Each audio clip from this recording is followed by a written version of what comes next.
Sorry. কেন? আমি অনেক বড় ভুল করে ফেলছি।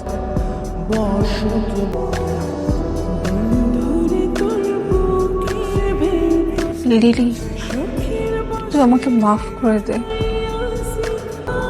আমি অনেক বড় অন্যায় করে ফেলছি রে তোর সাথে। তান ভাই যে চিঠিগুলো দিত তোকে দেওয়ার জন্য, আমি সেই চিঠিগুলো তোকে দেইনি। আমি নিজে লিখে তোকে চিঠি দিতাম।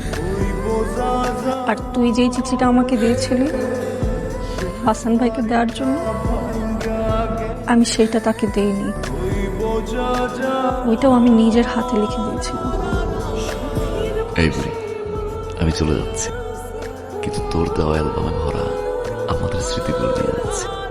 তোকে একটা কথা বলেছিলাম, আশা করি চিঠিতে কথার উত্তরটা দিবি। চিঠিতে লিখলে আমি বারবার তোর ভালোবাসি কথাটা পড়তে পারবো। মনে হবে তুই আমার কাছেই আছিস, পাশেই আছিস।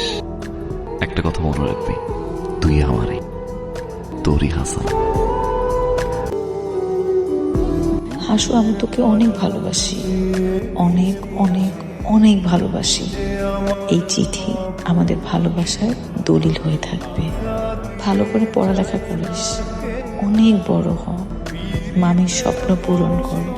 আমি তোর জন্য সারা জীবন অপেক্ষা করব। তোর বুড়ি। আর হাসান ভাইয়ের অ্যাড্রেসটা চাচি দিতে নিষেধ করেনি, আমি নিজে থেকে তোকে আর দেইনি। তুই এটা কি করলি মুনিয়া? তুই এতটা বছর ওকে ঘৃণা করে এসেছি।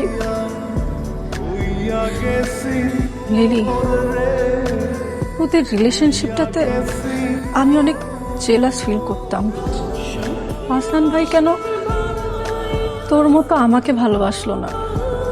আমার মধ্যে এমন কি ছিল না যেটা তোর মধ্যে আছে? মনে তুই জানিস তো তুই কি করে ফেলেছিস? আপা, হাসান কোথায়? আমি ওকে ভীষণ কষ্ট দিয়ে ফেলেছি, আমার ওকে এখনই থামাতে হবে। হাসান কোথায়? বের হয়ে গেল, মাত্রই বের হয়ে গেল।